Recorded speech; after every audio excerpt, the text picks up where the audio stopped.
Hello everyone, like, subscribe and hit that notification bell for daily contents. Yes, people. So we're going to be talking about obviously the transfer window as it closed yesterday by 11 p.m.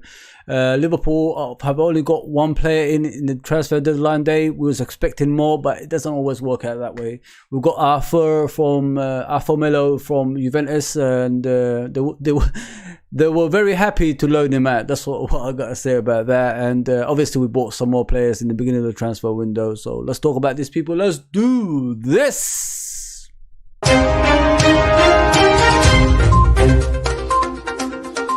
Welcome to LFC Red Forever channel, people. And yeah, did we expect the transfer window to be like this at Liverpool Football Club this season? What do I think of it out of 10? You know what I mean? There's a lot of things we've got to discuss during this actual stream. Are we going to compete for the title this season as well? There's a lot of things to discuss. Are we ambitious enough in the transfer market? As a club, as a whole, are we ambitious enough to compete with Manchester City? I believe we are, but we got a different way about it as well. Yeah, so let's start with obviously the biggest signing we have had this transfer window, which is Darwin Nunez.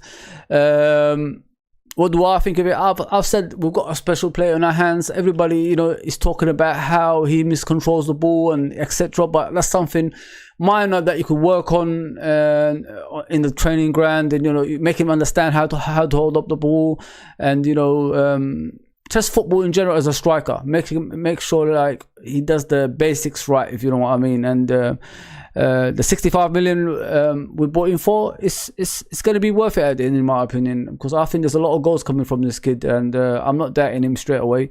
I'll give him time and patience. He's only 22, 23 years old, and with our support, I think he'll get to the you know, destination we want him to get to. Because if you look at the first few games he came off the bench and started, he has done pretty well. You know what I mean? Maybe you could talk about the Palace game. He hasn't, like, you know, finished the chances he had before getting sent off.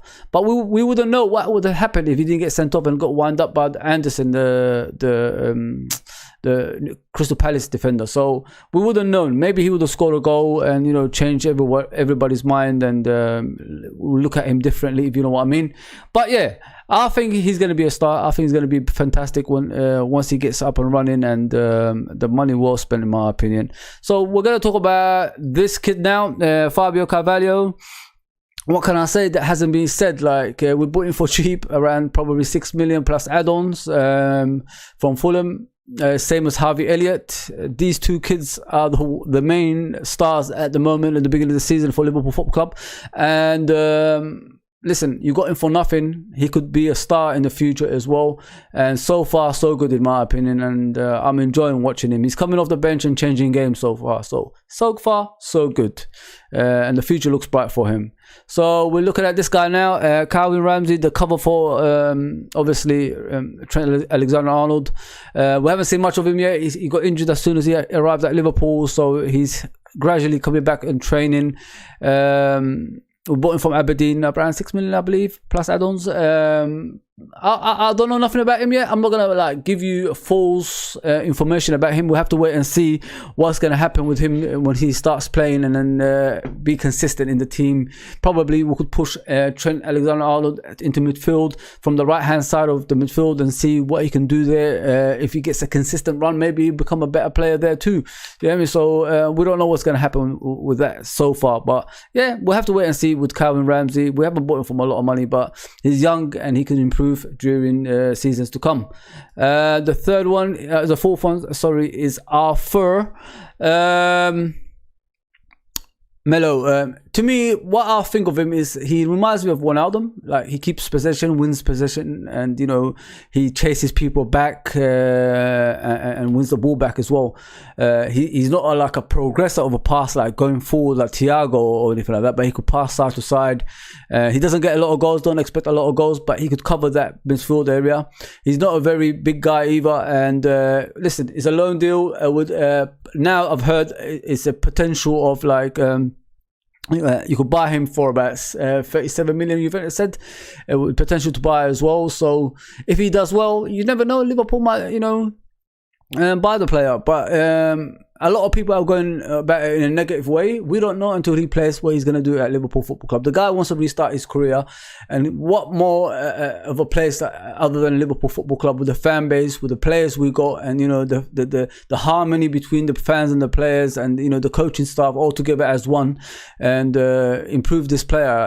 As we all know, Klopp can improve a lot of players, and he can he's only 26 people. He's only 26. He's got a long way to go. 7-8 years to go to reach the heights that he wants to reach, maybe winning a lot of medals along the way as well. Then we'll see. We'll see. I'm good for it, because we need a control in the midfield in the middle as a number 8, from on the left hand side, because Thiago gets injured a lot. So why not a Brazilian, a fellow Brazilian like him? Obviously, Thiago is Spanish international, but his background is Brazilian. So now we've got all these Brazilian, Spanish speaking players, Portuguese speaking players, etc. in the team. We're all gonna be like harmonizing in one, and they're gonna be together for more than just playing on the pitch. He's going to be off the pitch and on the pitch. Apparently he parties a lot. That's where Klopp comes in. That's where the coaching staff comes in, the Portuguese speaking coaching staff, and have to advise him, concentrate on your football and see where you're going to get in the next 8 years, because after that you could party as much as you want. But now it's time, you're at that age, 26, to think about what you want to do in the future as well. So this is what I got for you. Listen, with Arthur, I'm all for it, man. I'm not here to discredit the guy. He hasn't done nothing wrong to me. I expected a better transfer window with experienced players, but people forget we have to evolve. And that's what Klopp said when he signed that contract. We need to evolve now. It's time to start evolving. That's what he said. And why not start with young players? Why other teams are outspending everybody else and extortion amount of money and crazy amount of money? Why not we go the young route and grow together, if you know what I mean? And then we could be successful together, experienced and youngsters together, and then we'll see where we're going to be at the end of that, because we'll be way ahead of everyone else. Let's just be honest here. We'll be way ahead of everyone else because we've set our stalls right. And not only that, in the next couple of years, the financial fair play will kick in, and the likes of City, the likes of Manchester United, the likes of Chelsea, the likes of Arsenal and other teams can't spend the money they spent this summer. So yeah, I'm all for it. I'm not here to discredit anything. I don't expect us to challenge for the title, but you never know with Liverpool Football Club. They could put a run of 15 games, winning run together. There's only 2 teams that could do that in the Premier League, and that's City and Liverpool, and challenge for the title again. Because let's just don't ever doubt this team. Don't ever doubt the manager. Don't ever doubt this team. That's what I say. Yeah, so that's all I got for you from the transfer side of things. I hope you enjoyed it. Let's just be calm before the storm, and at least we've got a midfielder in. Everybody wanted a midfielder in. We've got one in now, and see where Klopp is going to go during the season with this team. At first, I thought R4 was just a loan deal with no potential of buying, but now Juventus have announced that 37 million will take him to Liverpool if the loan spell goes well. So yeah, we've got a long way to go. The transfer window, I'll give it out of 10, probably 6, because I didn't expect it to be like this, going the young route. I thought we're still gonna buy, at least 2 or 3 top class players that's going to compete for the league title. But it looks like we're going the evolving route, and starting from the youngsters with experienced players. So yeah, I'll give it out of 10, 6. I'll give it 6. So yeah, that's all I got for you people on this transfer, obviously, this season so far. Hopefully in January we're going to get some more players and see where we're going to go. Because there's a lot of players that are going to be available in January transfer window, who are coming at the end of their contract, and they could pre-sign with another team before their transfer comes to an end, if you know what I mean. Yeah. So yeah, please like, share and subscribe, and I'll see you soon. Take care, everybody.